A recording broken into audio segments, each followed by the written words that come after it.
നമസ്കാരം. പാകിസ്ഥാന്റെ യുദ്ധവിമാനങ്ങൾ വെടിവെച്ചിട്ടിരിക്കുകയാണ്. ഇന്ത്യ യുഎസിൽ നിന്ന് വാങ്ങിയ പാകിസ്ഥാന്റെ F-60 വിമാനവും അതുപോലെ തന്നെ 70 വിമാനവും ഒക്കെ തന്നെ ഇപ്പോൾ ഇന്ത്യ വെടിവെച്ചിട്ടിരിക്കുന്നു എന്ന വാർത്തയാണ് ഇപ്പോൾ ഇന്ത്യക്ക് ആശ്വാസകരമായി പുറത്തു വന്നിരിക്കുന്നത്.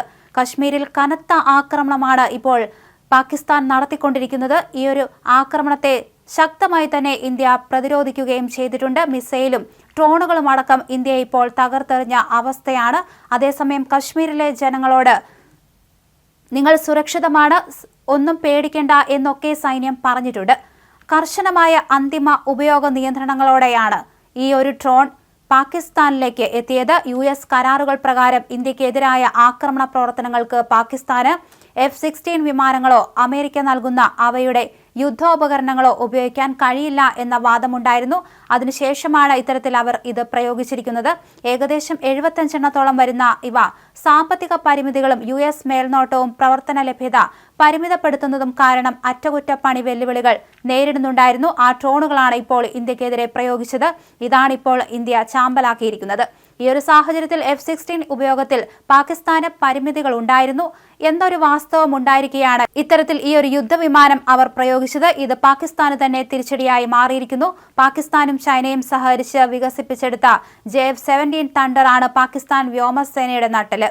ഇത് ഒരുപക്ഷെ ആക്രമണത്തിൽ മുൻനിരയിൽ നിർത്തിയേക്കും എന്ന സൂചനകളുണ്ടായിരുന്നു. എല്ലാ യുദ്ധോപകരണങ്ങളും ഇപ്പോൾ ഇന്ത്യൻ സേന തകർത്തെറിഞ്ഞിരിക്കുന്നു എന്ന വാർത്തയാണ് ഒടുവിൽ പറഞ്ഞിരിക്കുന്നത്. ജമ്മുവിനെയും പഞ്ചാബിനെയും ലക്ഷ്യമിട്ട് പാക് ആക്രമണ ശ്രമമാണ് ഇന്ന് രാത്രിയോടെ ഉണ്ടായിരുന്നത്. ജമ്മു കാശ്മീരിൽ ഇപ്പോഴും ഒരു ആക്രമണം നടന്നുകൊണ്ടിരിക്കുകയാണ്. പാകിസ്ഥാന്റെ ഡ്രോൺ ആക്രമണ ശ്രമം എന്തായാലും തകർത്തെറിഞ്ഞിരിക്കുകയാണ് ഇന്ത്യൻ സേന. 50ഓളം ഡ്രോണുകൾ സേന വെടിവെച്ചിട്ടതായിട്ടാണ് വിവരം. വ്യാഴാഴ്ച സന്ധ്യയോടെയാണ് ആക്രമണ ശ്രമം ഉണ്ടായത്. തുടരെ സ്ഫോടന ശബ്ദങ്ങൾ കേട്ടതിനെ തുടർന്ന് പ്രദേശവാസികളെല്ലാം തന്നെ പരിഭ്രാന്തരാണ്. സ്ഫോടന ശബ്ദങ്ങൾക്ക് മുന്നോടിയായി കുപ്വാരയിൽ എയർ സൈറണുകൾ മുഴങ്ങി. ജമ്മുവും കുപ്വാരയും ബ്ലാക്ക് ഔട്ടിലേക്ക് നീങ്ങിയിരിക്കുകയാണ്. ജമ്മു വിമാനത്താവളം ലക്ഷ്യമിട്ടാണ് ഡ്രോണുകൾ എത്തിയത്. ഇന്ത്യയുടെ വ്യോമ പ്രതിരോധ സംവിധാനങ്ങൾക്ക് ഈ ഡ്രോണുകളെ പൂർണ്ണമായും വെടിവെച്ചിടാൻ സാധിച്ചതായിട്ടാണ് ലഭ്യമാകുന്ന വിവരം. ഉയർന്ന ശബ്ദത്തിലുള്ള സ്ഫോടനങ്ങൾ ബോംബിംഗ്, ഷെല്ലിംഗ്, മിസൈൽ സ്ട്രൈക്കിംഗ് എന്നിവയുടേതാകാമെന്നാണ് സൂചന. ജമ്മു വിമാനത്താവളം ലക്ഷ്യമിട്ടാണ് പാകിസ്ഥാൻ ഡ്രോൺ ആക്രമണം നടത്തിയതെന്നാണ് വിവരം.